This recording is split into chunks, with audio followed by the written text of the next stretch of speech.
great summer foliage plants. They add texture, they can add color, and they have some serious staying power, even in this heat, when your flowers and maybe you are flagging a little bit. We're going to give you our 6 favorites. And the 7th, it's the favorite great foliage plant chosen from our listeners. I'm Leslie Harris, she's Marianne Wilburn, and you are listening to The Garden Mixer.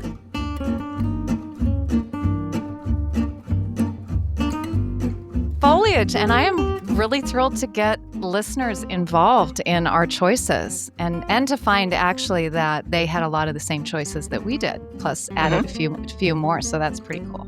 So we're not going to overwhelm you today, listeners. We're going to just pick 6 of our favorites. 3 and 3, and so much more else like grammar to get to later in the episode. Damn, I wish I planted that. It's almost like my damn, I wish I planted that plant, and yours, I believe, if I remember correctly, additional great foliage just by actually, happenstance. Good point. Yeah, right? So you actually get 8 for the price of 6. Actually, you get 9 for the price of 6. So I would keep listening if I were you. I mean, I might not put everything in the notes. Who knows? And hang on to the end, because that section is way at the end. Way at the end after you've fallen asleep. We'll wake you up. Way at the end. So we have got a hell of a clear-up corner this week, and not because we've just been messing up right, Buckle left, up. and center. Buckle up, Buttercup. Because we've just got a lot of fun little bits. Starting with the best one, which is you had to look up FFS this week. And I'll wait for just a moment while the rest of our listeners go and look up FFS. FFS. Let me give you a hint. It was in an Instagram post that I made where I'm strimming. I'm indicating how to use a strimmer sideways in order to edge. And apparently I have overlooked some health and safety issues are there for listeners to comment on. And one of them was FFS. Now, do you get it, listeners? They're like, what? Right. Where are your safety goggles? I was wearing them. I think they had trouble with my lack of, I think I was wearing flip-flops. Appropriate footwear. I think you were wearing thongs, actually. You weren't wearing a thong, thank you, but you were wearing thongs. Let's be or G-rated flip-flops. here. Yeah. And the, where's your safety gear, FFS? I'm like, where indeed? What does FFS mean? Well, now we all know.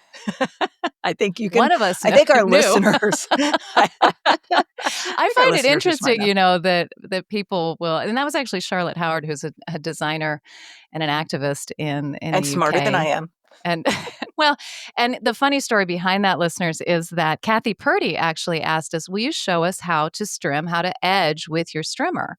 And because I am so punctilious, I often, I just get the strimmer out. I start doing it. I never wear sandals. I will say that. But I'm not wearing necessarily my welly boots. I'm not wearing my safety goggles. I just use my glasses. And I'm just, I'm a gardener who's trying to get a job done. And at least I don't have a chainsaw in my hand. And so I say to Leslie, I'm going out of town. Can you do this for Kathy, please? And she says, sure, I will. And the next thing you know, it's there. I'm like, well, I could have done that in my sandals. I didn't know that was one of the prerequisites, that you had to have proper footwear on. So to answer you fully, Kathy, because Leslie was rotating the head of her strimmer in order to do that, because she has a very fancy strimmer. I do not. I turn mine completely upside down. So I'm actually holding it so that the jigger thing, the trigger, is on the top instead of the bottom. And I'm holding it to do mine because mine is not that fancy. So you can do it that way or not do it and just use an edger and be much more safe. But it's fast. It's got to be said. So thank you so much, Charlotte Howard, for letting Leslie know what FFS. And for improving my vocabulary. I truly appreciate it. Yeah, absolutely. While we are talking about listeners and show notes, I wanted to say, make sure you check those show notes, because the random links at the bottom are often fun things that we might have just said in passing. I don't think I'm going to spell out the acronym of FFS on there, but we will have fun things like, Saturday Night Live's cowbell sketch. But then we'll also have, because we talked about more cowbell, but then we'll also have Richard Hockey from Chicago Botanic Garden giving a beautiful treatise on millennia for Fine Gardening magazine, and you're not going to find a more knowledgeable man than Richard. So definitely go down all the way and listen to the episode and read those notes. They are there to have fun and to educate. Just in case you're new to us, where are they? They are on Substack, The Garden Mixer on Substack. That's right. Here's a silly little one. Let's just get this off the list. We mentioned a salix, which is has variegated foliage, and we neither of us could come up with the Japanese name. It is Salix integra Hakuro nishiki. It's that really cool willow that I had in my old garden, formed to a beautiful lollipop I just got in my new garden to take the place of that horrible chasmanthus, that seedy weedy sea oats thing.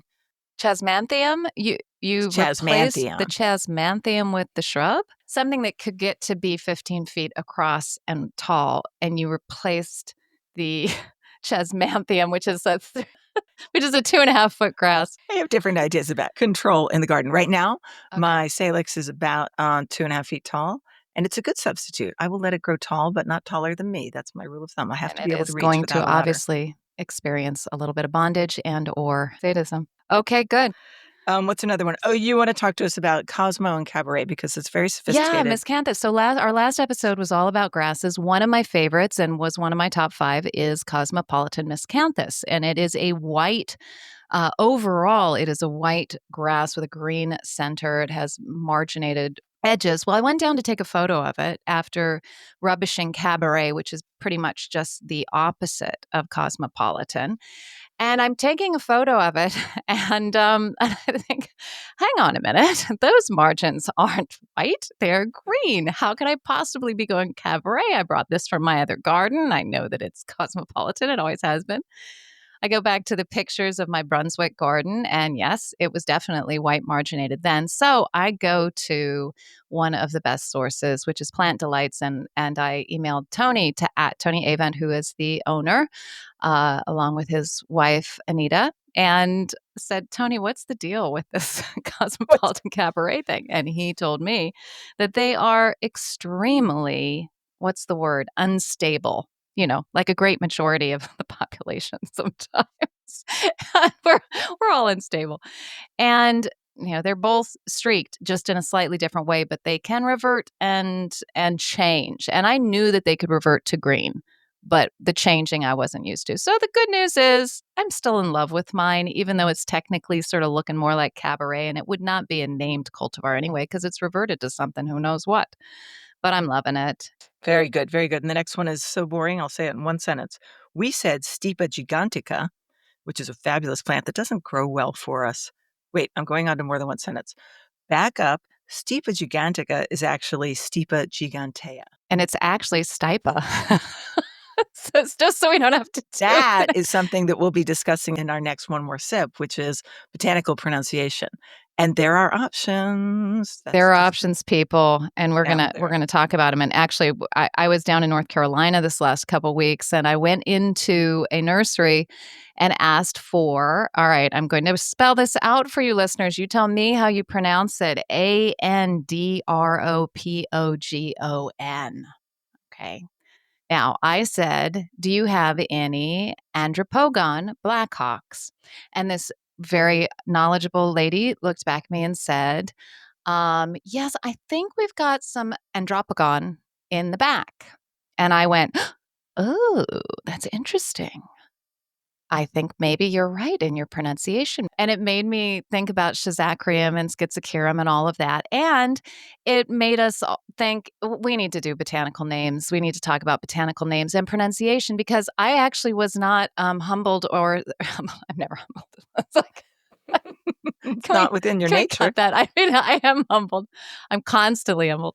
I mean, I was not upset by the fact she corrected me. It's like a 3-year-old going up and saying ice cream, and you say ice cream, and you try and, get them to, you change it. I mean, she wasn't talking to me like that. The difference, my dear, is that there's a trust that the adult is correct in the pronunciation of the word cream. I don't pronounce that word that way, and I wouldn't have trusted that that's correct. I think there are options. Well, there are options. All right. Well, so we'll just hash that out in one more sip. So if you're not a paid subscriber yet and you don't get the One More Sip podcast, which is every other Friday, it's only 20 minutes. It's fun. It's fully paid subscriber sponsored, and we hit one topic and have a lot of fun with it. You probably are getting the emails if you are a subscriber on Substack. I hope you are, and it's just giving you a little teaser of it. But do join us, join the mix. We have some new subscribers since last time. We have Stephen Telshow, Renee Palmer, Katie Munoz, Dee, and Corinna, who wish to remain anonymous in case anybody knows that they listen to the Garden Mixer, I guess. Thank you guys for subscribing. But we have two new founding mixers, which is really exciting. That's Jenny Price Nelson and Thank you, Elizabeth Jenny. Hayes. So Oh, thank you thank you, so Liz. much. That's Liz Oh, is a Hayes. friend of yours? Yeah, well, Oh. yeah, she lives up in the Arlington area, and she's such a nice lady and a fabulous gardener. She's not, I think I mentioned her before. She has a fabulous garden. It has a Houtonia presence and problem. She's like, Houtonia cordata. yeah. So other Yes, than that, she she's has an perfect. issue. Yes, She has. and we know Jenny. We just met her again because she's coming to Cornwall with us in 3 or 4 short weeks. We're gonna have a good old time. Yeah, we are. So thank you, ladies. Thank you, gentlemen. Thank you. All right. Have we gotten through this ridiculous list? Oh, no. I have a note here that says, ask me about my polon. Oh, God, I hate this word. You can do it. Polemonium is behind the curtain, Hamlet. Polemonium. Ask me about my polemonium. Yes, Leslie, what's going on with your polemonium? That was not an awkward segue in any way. It's DED. And that's 0 for 4. So I'm never getting it again, ever. Polemonium is Jacob's ladder, and I complained that I couldn't grow it in my last garden. And I gave great hopes to this new one that was looking good for approximately 3 months until I found it in a brown ashen heap. Dormant? Maybe dormant? Summer dormant? It's still 12 inches tall and brown and crispy. So that doesn't speak dormancy to me, especially Well, since it's got it's to die back. All right, let's July. revisit this in the spring, shall we? Okay. And if it Okay. doesn't come back, put your little Never. bamboo stake behind it. Mark where it's I'm supposed to be. never buying you again, Polemonium behind the curtain. We have some comments on our grasses from last time. I would like to read the first one from our friend Mary Lou. She says, Stipa. I'm saying Stipa. I don't know what you would say, Mary Lou. Tenuissima is my first love, and it is a place where I see it dancing daily. I've only recently begun to divide and multiply it. It's the right size and contrast for much of the rest of my beds. I tried Muhlenbergia capillaris. However, it might have been in the wrong place and it didn't make it. This has been my experience too. I will try it again at some point. Good luck. I hope you do better with that than I did with polemonium. Jeez. Yeah, right. And she has some serious guilt with morning light as well. So Oh, I does am she? absolving you, Mary Lou, of your guilt right now. On YouTube, you can see me absolving you. And she's also in year 2 of the Spirabolus heterolepsis, and they're beginning to fill in nicely. Thank you, Mary Lou. Yes. And the Muhlenbergia, Mary Lou, you might want to try that one I was talking about, Undaunted. The rubber Undaunted. conii. Rubber conii. I think it's cow, Again, but let's whatever. tune into that one more sip. Me too. Pronunciation. Yeah. All right, you read the one from Ann Berquist, because that is cool. Yeah, so her favorite grass was Carl Forster, and I love the fact that she said the Calamagrostis, and she said, but I guess everyone loves it, given how There's a often reason. she sees it in landscapes, and she's right. I mean, it's a terrific grass. She also loves purple fountain grass for its fabulous color and magnificent arching spikes of nodding flowers. And she's wondering why they can't come up with one that's a perennial. And the answer is, well, it is a perennial. You just have to be in zone 10. Move. So you just need to move. move. But that is a really good it's a really good point to get out there to newer gardeners. They see these beautiful purple arching for a container grass. It's a pennisetum. It looks like it should be hardy. There's nothing about it that looks tender. And you grow it and it dies and you think, oh, I did something wrong. You didn't. It's just a temperennial. So yes, I'm with you, Anne. I think we need a perennial version of that for at least zone 6, if not higher. Speaking of zone 6 and higher, is Erin Shannon, who said to us uh, when Leslie said, do you know when you just turn a wine bottle over Do you ever do Upside that? And down. Erin, Do you ever turn a wine bottle upside down? Erin bit. She's like, yeah, Erin bit. She said, "Yeah, pretty much every other night." yeah, that's what I do. Erin, The impatient gardener every other night. That's pretty good. yeah, I that's might do it every night. she's That's pretty she's good. doing better than I Speaking am. of Yeah. Hashtag cocktails, Betty Ford. Okay. okay, look what I'm doing. I have a chilled martini glass. Peonies and Paloma suggested to us this drink. Kate, we're trying your drink. She wrote in and said, "Hey, I've got a garden inspired cocktail. This is a fresh cherry tomato martini. It's made with all the things that we were absolutely sure that we would hate, but we did it anyway because that's our dedication to our listeners. But Leslie's already screwed it up, but mine is perfect. No, I strained it. I put it in this little cup. You I gotta chilled put my it in the glass. shaker. I shook it before the recording. But then Get off my back, it's lady. it's It's all it's shaken. lost its cold. Okay, never mind. Cheers. No, no. Should we taste eh, it? Okay. Yeah. All right. Ready? Here we go. Let's try to get along. Just for this Maybe one this will help. podcast. All right, I this will love help it. a lot. And it even has olive oil in it. Not much, just a little dribble, Oh, wow. I right? like that. I like I that did too. not expect to like that, Kate. I really did Mm. not. And Gin, I vermouth, peppercorns, tomatoes, olive oil, and pepperoncini? peppercini. Peppercini. Peppercini brine, no less. And I've gone the extra mile. You see, Kate, I have got, if you're looking on YouTube, I've got the peppercini garnish with a little green cherry tomato. I thought that'd be fun. Kate sent this in like 2 months ago, but it wasn't cherry tomato time. It wasn't any tomato time. And we wanted fresh tomatoes for this. So cheers to that, Les. Thanks, Kate. What would you give this? I would give this. I mean, I would order this. I would order this. Put the recipe in the show notes as soon as I've gotten permission from Kate to do so because she's been perfecting that cocktail for a while. You never know; she might want to go commercial. All right, We have plants to discuss. Great foliage plants. we do. So we decided what we would do was one perennial that was a great foliage perennial, specifically in the summer when we're all needing a little bit of energy and a little bit of vibe. One tender or temperennial, something that's perennial in another zone other than ours, which is usually moving into a subtropical or a tropical zone for us. And we would do one shrubby plant and or shrub. And so I cheated a little bit as my shrub is technically a perennial. It's Aurelia cordata sun king. And I was on the fence on this one because I feel like we've talked about it before but it's such Because a we're in great plant love. because we're in love. Yeah. It's a fabulous plant for shade to part shade.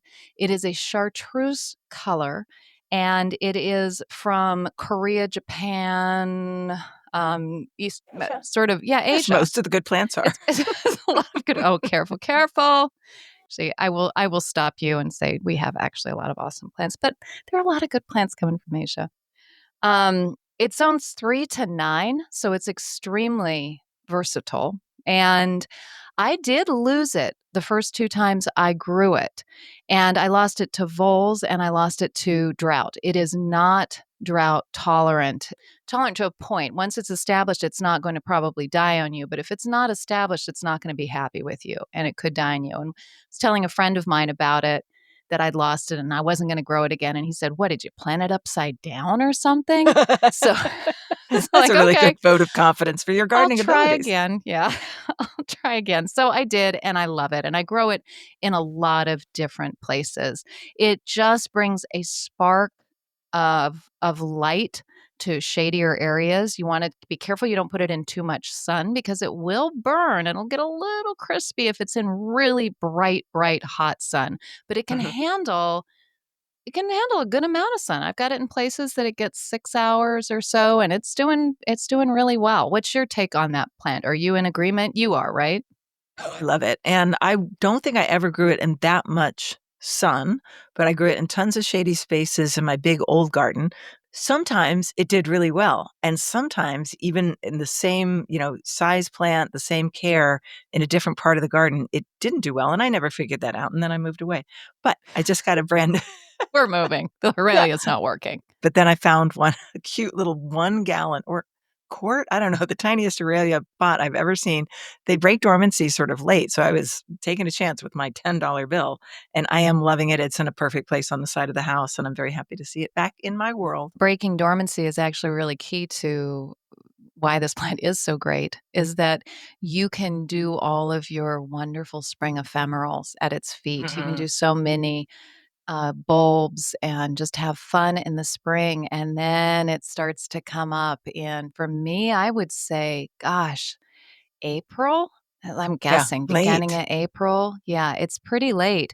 And it's just pushing up with these sort of red, it's almost like a peony pushing up there and you go, "Oh, that's right. I've got a 5 by 5." Yeah, Great that's a plant. great plant. Yeah. Aurelia cordata, Sun King. All right, so Yes. that's interesting because it is an herbaceous perennial, and yet it is the size of a shrub. It really is. My herbaceous perennial is a Stilby chocolate shogun, and besides the Oh, I fabulous didn't know name, that. how can you beat this? I mean, shogun, okay, so we have a little Japanese influence. Stilby is from Asia, and then it's chocolate. Oh my god, it's made of chocolate. It's a bronze purple foliage, and it is one of the best behaved Stilbys besides the really cool fact that it has this bronze foliage with this soft pink flower, and then it doesn't do what my other Astilbes do, which is about this time of year in July and August say, if you don't water me every day, I'm going to look like this crispy mess. And it just doesn't. I mean, it looks fabulous. I have it growing with lime green because there's my repetitive thing in the bowling alley and around the corner where I put together really dark foliage with lime green. And it's with some unnamed, because who doesn't label their plants and keep track of these things? Me. A lime green hosta.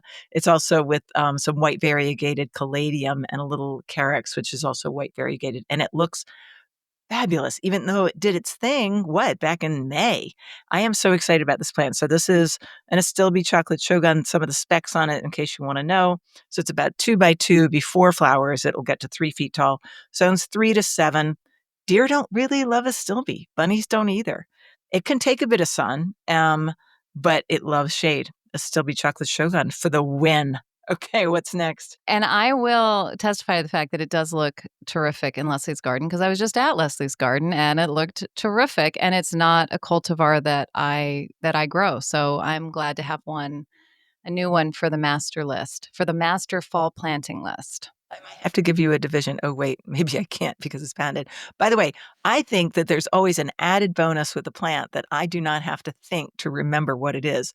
Chocolate shogun? I'm going to remember that. Yeah, that's a great name. Great name. Okay, so my next one is the funnest one ever to say. You can say variegated Solomon seal, but I'd far rather say Polygonatum odoratum variegatum Mr. Robotum. Basically, I love the way that is. So this is Solomon seal. This is such a fantastic plant. It's one of those that you go to the nursery and you think, "Ooh, that's a little dear. That's a little expensive, and it's a little slow to start." And then it gets going, and you pull it apart because it has these long, fleshy rhizomes that you pull apart, and you divide it and keep moving it, and it starts dividing. And by the time 3 or 4 years have gone by, you've got a thick mass that you're pulling out and giving to friends and wondering why it's so expensive at the nurseries. But the I great think thing, because it is slow growing, but it's easy growing. yeah, it's very easy growing. Here's the reasons I love this plant. Besides the fact that it's very beautiful, it is a full 3-season perennial. It's very, very early in the spring, and it has a wonderful emergence as it's coming up, just like asparagus, especially if you have a large mat of it. It is a beautiful foliage of that deep, it's an ovate leaf, large ovate leaf with creamy marginations and creamy um, slashes through it. Come on, Marianne, where's your vocab? Striations. There we go. We Okay, got it in the end. very good. Striations. It's got little tiny bell flowers all along those leaf axils that hang down. But that's really not why we grow. We don't grow it for the flowers at all, but that's a bonus. So if it's on the top of a wall and looking down at you, it's really cool.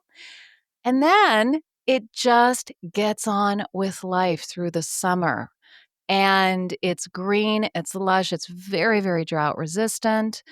And then in the fall, it goes bright yellow. so bright that you're like sitting and having a cup of coffee and you're like, what is What that did I plant? back? What did I plant? Because I don't What did I really plant? do yellow. What is that? It's bright yellow. It's awesome. It's also got a pretty large range, zones 3 to 8. It's tremendous with things like autumn fern, brunera, fabulous with that in the spring. It's just a plant that works so well in the hot heat that we've got right now.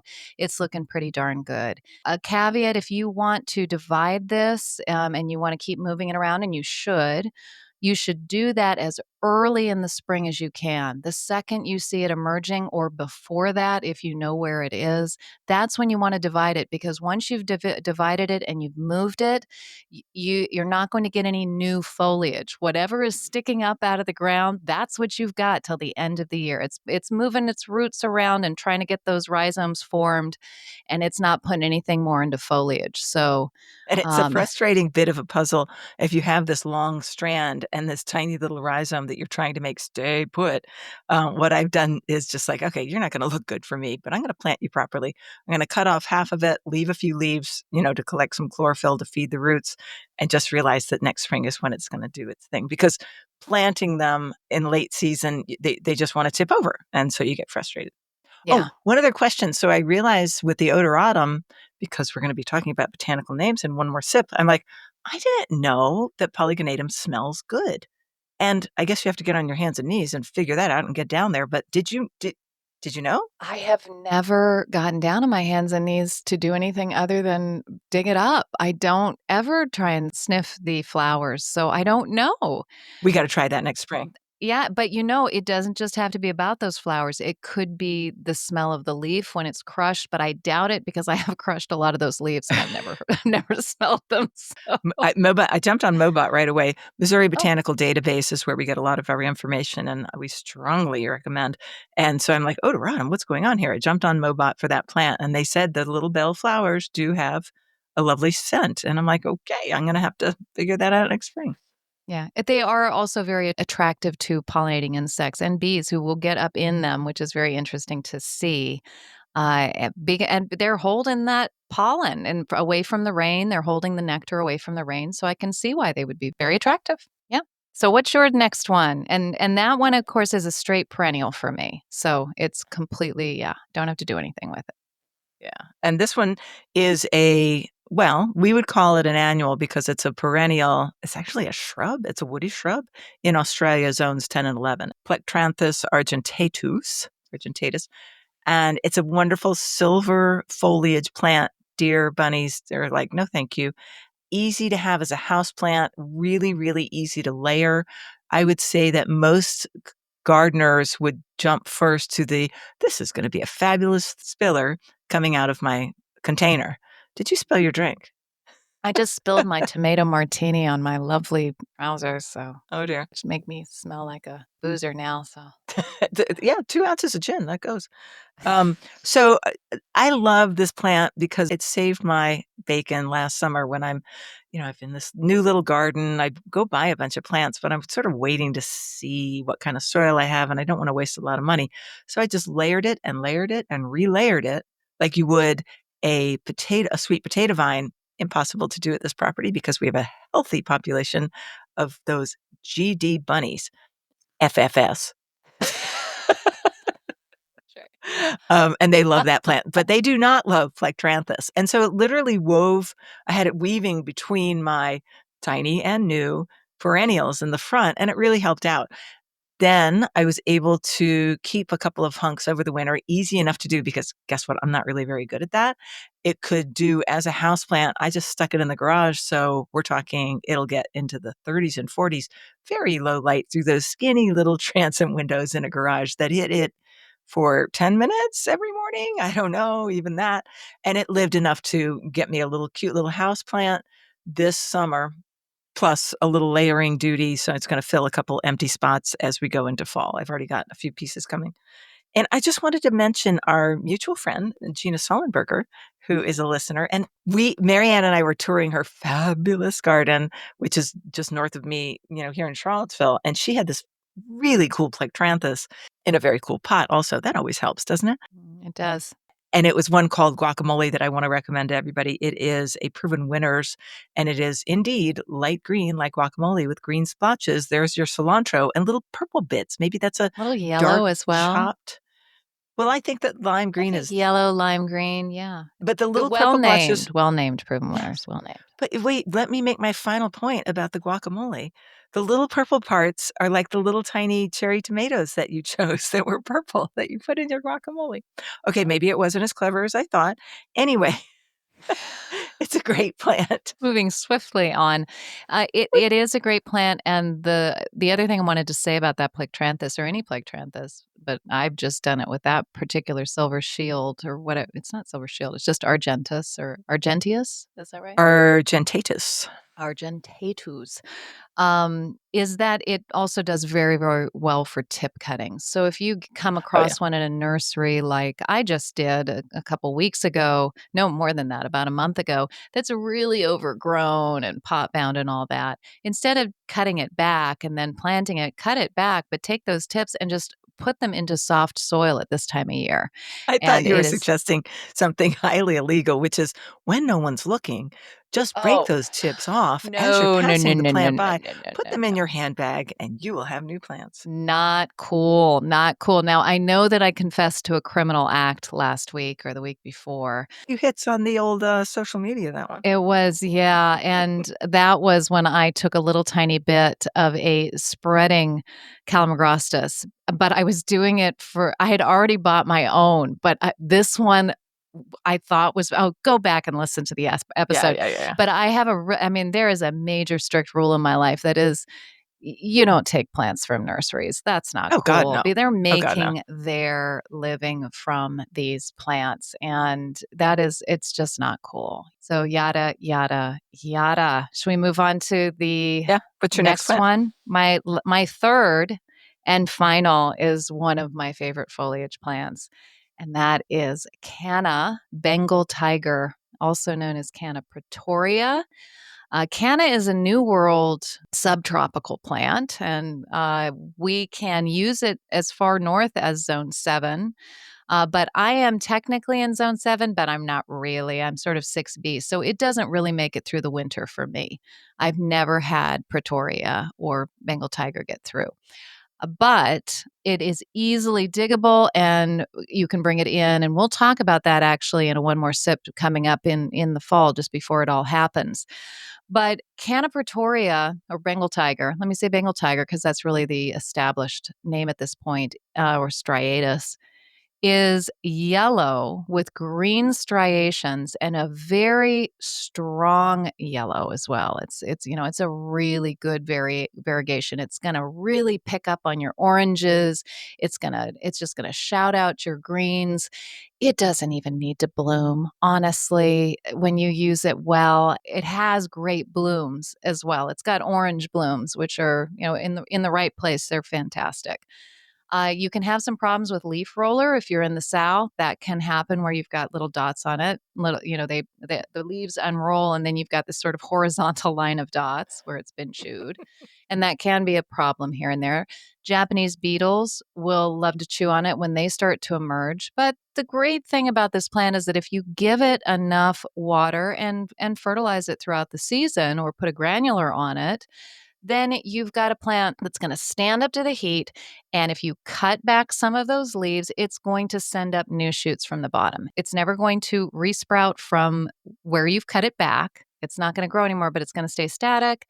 And if you can hide those cuts with the leaves pretty well, and then it will come up and just keep pushing and keep pushing. If you are lucky enough to be in zone 8 with this plant, don't have to dig it up every year, then you're lucky. You're a lucky person. So I think what I'll do with the hunk that you gave me a very healthy hunk. Because I'm Mhm. generous. Generous, so always so generous with me. It is now in a container. I think I'll take that container in, but I think I'll do a bit of surgery. Maybe I'll do this next year when it's a bigger piece. Anyway, I think I'll try to grow it over keep it over winter in the ground Yeah. in the bowling alley and see Yeah, you what gives. absolutely should. An Okay. insurance division, which is how I've done a lot of the different plants that I work with to see how hardy they are for me. Little insurance division, the way that you're going to be caring for them during the winter, and then the other one stays outside. Here, if it got through the winter, the voles would eat it. They'd be like, "Oh, look at this. You gave me some mulch for a home and you gave me something to eat." Generous as always. Okay, so alrighty, so that's My our last one. 3. Oh, no, wait, I'm Yeah. sorry. I thought it was all about me, me, What me, am me, me. I? Chopped liver? Okay, chopped Okay. liver. This is one of my favorite shrubs, and Marianne was surprised with my choice because it is zones 2 through 8, and I am now, Oh, well, yeah, I was I can't. crazy surprised with this one. I tried to talk her out of it, actually. Yeah, before I showed it to her. So, it's the Cornus elegantissima, so it's not our native Cornus sericea. Red twig dogwood is what we're talking about, and that is a great native. My only complaint with the Cornus sericea is that in summer, as so many things, it becomes, unlike our great variegated plants, it becomes kind of a green blob. Whereas the Alba elegantissima, and by the way, there's a little bit of question as to whether some people call it the Cornus alba auro marginata. Okay, so Mhm. it's accepted as both. I just like elegantissima because that's how I feel when I look at it, and I have placed it on one of my front retaining wall sort of situations next to what I hope is a limelight hydrangea. I have a sneaking suspicion it's a little lime because I thought I live in a tiny house. I can't buy anything big. The cornice has this fabulous red, these are red twig dogwoods. So in winter, it's going to look really cool for me as just sitting there with red twigs. But in summer, it's got these fabulous creamy and a nice medium green variegation. And I think the two of them look really good next to each other. I would like for you to explain to the listeners why you doubted me yet again. Yeah, I did doubt you, and I'm not growing it again. I'm done. I mean, With my yeah. polemonium. Jeez. Polemonium. It's behind the curtain. Because it's been my experience that it starts to melt out. And melt is the wrong word. It just sort of in How our climate dramatic. and our humidity. And I used to think, okay, I've grown it twice now, and both times it just sort of blah. And at the same time, I've got Flavaramaria and the Sericea that's growing really, really well and really, really strongly.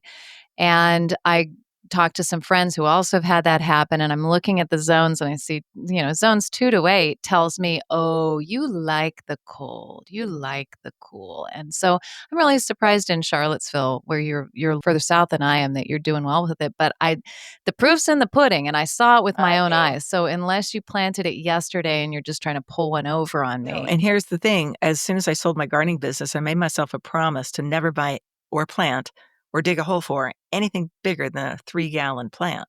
So that's what I bought it at, and I have lived here slightly less than 2 years.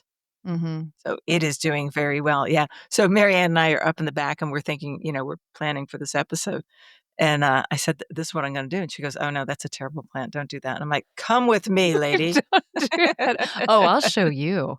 Yeah, so That's it right. just goes to show where you live, where you live, how the kind of soil that you have, different aspects of your weather. It can all have a big effect. And like me with the Aurelia cordata, Sun King, maybe that third time is not only going to be the charm, but it's going to be you going to the finish line. I grow probably and I hate to say, probably about 10 of those plants now in different Wow. places in my garden. I mean, I've got a very big garden, so Yes, yes. it's fabulous plant. So try it. If you haven't killed it 3 times, right? You can't really say ixnay. And actually I've only killed that cornice twice, so I suppose by rights I'm hoisted by my own petard Oh, and need Shakespearean. to Oh, by the way, yeah. just a quick, I know, we're not talking about maintenance, but just in case red twig or yellow twig dogwoods are new to you, just be aware that when you go to prune it, if you wanna keep it smaller, and I do, I will need to, it can get 10 by 10. We're not doing that here. Always take away your older stems because the younger ones are the one that have the fabulous color that you want for winter. That's right, and try not to prune it in the late spring because it's going to bleed and it's going to try and bleed to death and it's going to be guilt. So go back to that episode wherever that was and somewhere in We'll the have to, spring where I almost killed mine. I was sure I didn't, but man, it was tough to watch. Let me tell you. lots of blood, so much Yeah, blood. so much Right, so blood. we did it. Oh, except for the seventh Yeah. listener pick. Yeah, so on our Substack chat, and if you're on Substack and you get our show notes, our link notes, links, and laughs, you can also be a part of the Garden Mixer chat. You can read it and the questions that we're asking and what people are saying on there. And if you're a paid subscriber, you can add and comment in there. So we asked listeners what would be your favorite summer foliage picks, and then we got to look at those and pick through them. And between the two of us, we settled on Regersea. We love us a Regersea. Regersea. Yes, love us a Regersea. Regersea. Yeah, and we didn't Regersea. Regersea, and we didn't actually pick out a specific species. It was just Regersea. I don't know of a Regersea I don't like. I grow 3 different Regersea here, and probably that's as many as I've ever grown. I grow Rotlob, which is podophyllum. Rotlob is a very large leaf Regersea, and Rotlob means red leaf in Dutch, I believe. Am I right on that, or is it German? Sounds like it. I have no idea, but I did French and Spanish, so I could not tell you. But it does have a it emerges very bronze. A lot of Regersias do. But here's the cool thing with this plant is that right now it's actually starting to turn where parts of it are really red, really proper red, and it will get redder as the season draws on. Caveat with Regersea, it likes the moisture. It likes a bit of moisture. So it is a summer foliage plant if A, you're giving it enough moisture, and B, you're not putting it in the baking sun, right? yeah. So I have good news, bad news for my personal experience with this plant. And I can't remember if you gave me a hunk.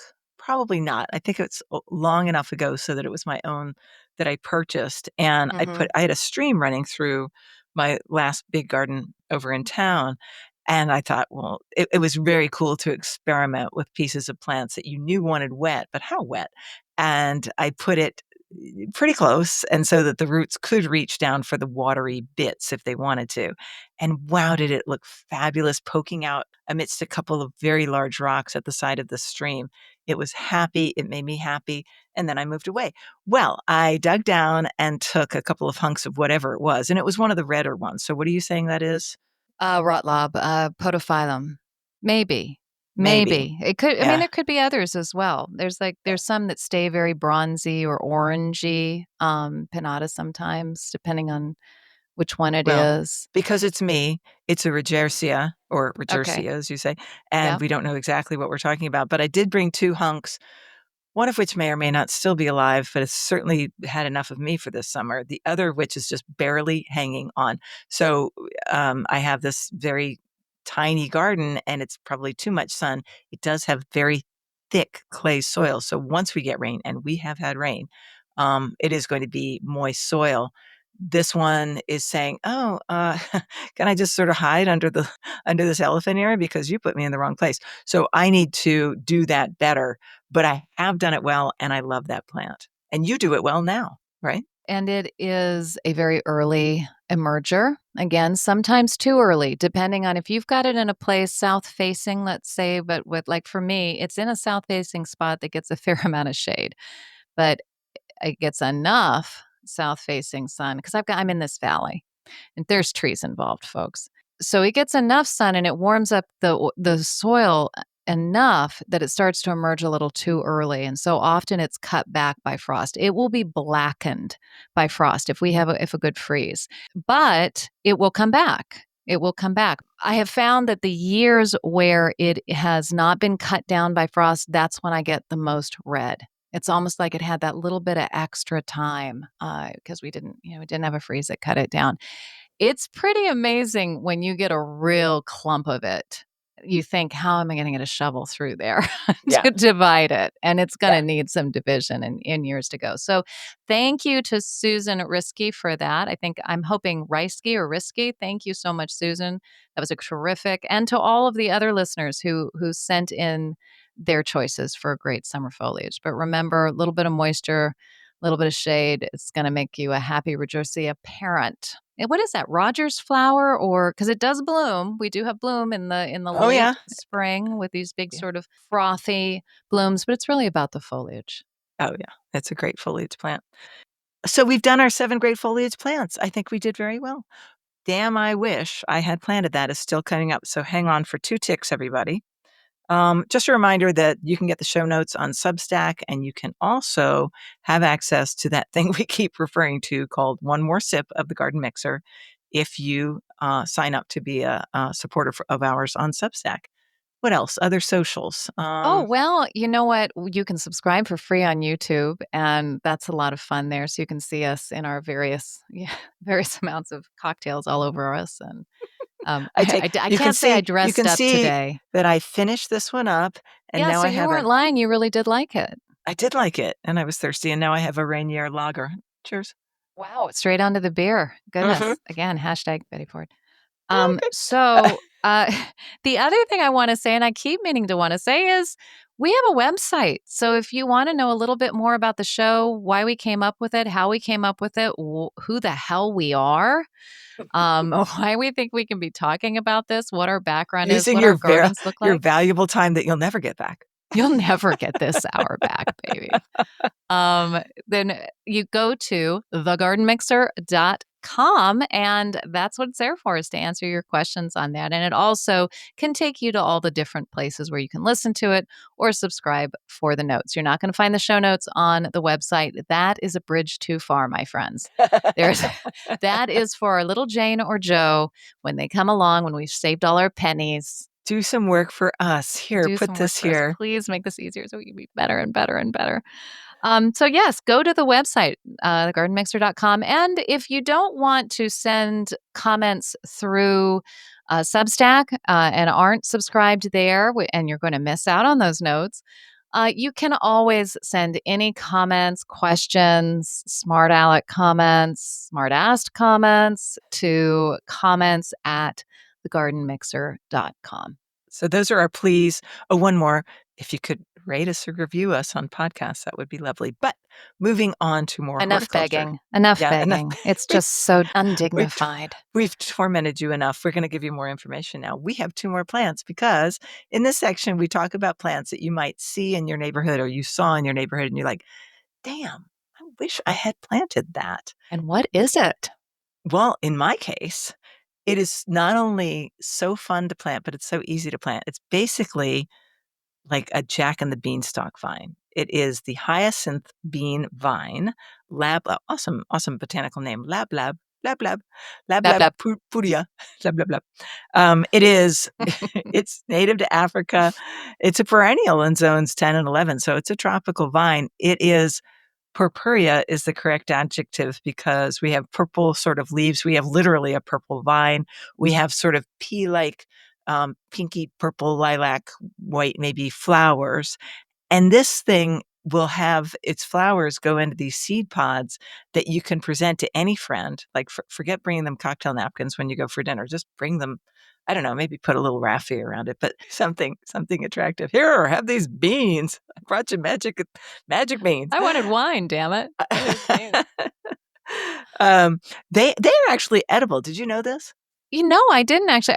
It's not why wouldn't they be, but they should be. Well, here's why wouldn't they be. They actually contain cyanogenic leucicides, which can be harmful if you don't prepare it correctly. So I'm just saying that as an aside, that if you were to Google this plant, lab purpurea, it might say edible uses.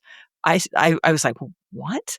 And when I went to look, I'm like, yeah, I'm not going to recommend that you do that. There's so many food that you can buy in a supermarket, Oreos, et cetera, that you don't have to worry about toxins. I know, because we're so used to calling vegetables by their common name, which is totally cool. Aren't beans the genus? Isn't it lab, or is it not? Are they completely different? And you're asking the Okay, clear up corner clear next corner, time. We'll baby, have to coming figure at you. out. Which doesn't mean necessarily that every species in a specific genus is edible just because it's that. So don't ever think that. So completely forget about me saying, "Why wouldn't it be edible? I put everything in my Because you mouth," could die. said the actress to the bishop. All right, so What? moving on. Wait, I have 2 more things to say about this. It's just so fun to collect the beans and maybe or maybe not give them to friends, but certainly keep them for yourself in an envelope in your garage, I don't know, in your shoebox over the winter. Um, and then, but label them because you're like, whoa, what is this? What is And this then in the liquid? spring, you simply push them into the ground with your thumb wherever you might want a vine. And some take, some don't, but it's always fabulous. I have them growing in full on sun where they prosper and multiply and grow to maybe that advertised 20 feet. I have them growing in shade where we were sitting the other day. Yeah. And they look great, but they also, not nearly as great as the ones in full sun, but they also push out a couple flowers. So glory be.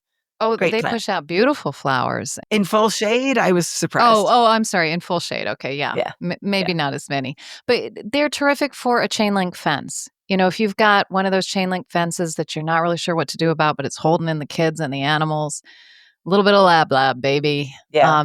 can at least take care of it in the spring and summer or in the summer. Annual vines like that, which are so exuberant, are fabulous things to use when you haven't thought of, well, I know I want to cover this up, but I'm not quite sure what I want to plant there. Yeah. Just get an annual vine, and your problem is solved until next year when you say, I know I want to cover this up. That's right. And then you can take those beans and you can put them in little gauze bags, and then you've got something fun to give to friends in the spring, and they'll think you're Yeah. just a gardening goddess or Yeah. god. Yeah. Yes. Yeah. So anyway, all right. So what's yours? Okay, so can I just say real quick, Leslie, that I keep going to pick this up and thinking that it's a rum punch. And if you're on YouTube, you can see why. Because, well, Yeah. it's in a martini glass, and I we mean, don't it put looks rum like our punches in logo there. almost. It looks like a rum punch I was drinking only yesterday. And so I put it to my lips, get the smell of the peppercini, and go, wait, this Wait, ain't no this is rum punch. savory and And not then sweet. and then I go, oh yeah, I do like this. But my brain's all over the map with this drink. But I think I would definitely make it again. I And definitely would. please, listeners who have fabulous recipes, I mean, Yeah, that's kind of fun. I have never muddled, and I had no I wouldn't have done confidence that. actually in muddling peppercorns. I'm like, I'm not strong enough to make this thing mush. I'm Really? Your pushing my muscle training? muddler. I must. Oh, so strong. But when she said double strain it, I'm serious. I definitely did that. I don't want to Yes. choke on a peppercorn. But, listeners, when you do it, make sure that you always keep it in here and don't dilute the cold with whatever Leslie was doing. Try and do it properly is all I'm saying. All right, on to red Abyssinian banana as she tries to murder me with her She was eyes. here yesterday. I could have punched her then. You could have Now punched she's me. gone. No, because she was giving me a great gin and tonic. One of the best I've had. It was very, very good. Maybe I was just very thirsty. Or maybe it was the I'm chef gonna made do it. the red Abyssinian banana, and I feel again like I'm almost phoning this in, but I think it's a really important plant to do because everybody wants to know what the hell it is. People want to grow it. When non-gardeners come to my garden, they say, "What is that? Is that a banana?" It's far more striking than your just normal bananas that are Musa species. This is Enseti ventricosum morellii, the red Abyssinian banana. It comes from East Africa, Abyssinia area, and sort of the Horn. What is that? It's like the Horn, right? It's the It Horn is of the Africa? Horn. Horn of Djibouti Africa, is yeah. in the Horn of Africa. That's spelled Yeah. DJ never mind. Never mind. My son was Getting there way once with off. the Marine Corps. I'm like, "Where are you?" And he told me, I'm like, "How do you spell that?" So I know that it starts with a D and a J. Yeah, and it's actually used as a food crop, a starch crop. The Ethiopians use it a lot. It does have little fruits, but it's not that about that fruit the way that we use bananas or even smaller bananas. It's about that pseudostem and the starch that comes out of that, and that's used a ton. But it's a very beautiful plant. It's red. It has massive leaves that can be 4, 5, 6 feet long in terms of just the leaf. That doesn't even include what would be considered the petiole of the. Is it a petiole if it's coming off a pseudostem? I don't know. Where's your little plastic chart? It's behind me, and I'd have to unplug, so we won't Don't do do that. that. I don't think they have bananas on there anyway. But It is very, very easy. I overwinter them in the basement every year until they get too big. And then I say bye bye. And too big to me is probably about 10 to 12 feet, once all the leaves are cut off. And then it's getting to be, it's pushing 100 pounds. Oh, yeah, It's don't or do that. 50 kilos or whatever that. No, it's not 50 kilos. It'd be like 40 45 kilos. kilos, right? Or something like that. Yeah, so it's a terrific plant, loves rich soil, loves my hugelkultur, and does very, very well in that when it's sort of droughty conditions. This year, we are having a lot of rain, so it has never been happier. Sometimes I go 3 of them in a triangle. This year, I just have 1 in 2 different places. And yeah, it's a terrific plant. Try it. You'll be amazed at how quickly it will grow. You will start with an 18-incher that you got from your local nursery, and you'll have a 12-foot plant by the end of the season. They do not pup like Musa pup, because well, I don't know why, but they don't, unless you damage them. If you damage them, if you cut them low, then they will start to pup. I'm sorry, am I boring you, Leslie? I Yeah, mean, you are. the yawn was so obvious. I know it was, and it's a ubiquitous plant. Everybody grows it unless you don't. And then you want to know what it is, because damn, you wish you planted that. So there you go. All right, y'all. So foliage plants for summer, and all 9 of these can take the heat. So go forth and redesign your garden Go forth and leaf up. and leaf up. Exactly. And we will see you next time. All right, till next time, folks.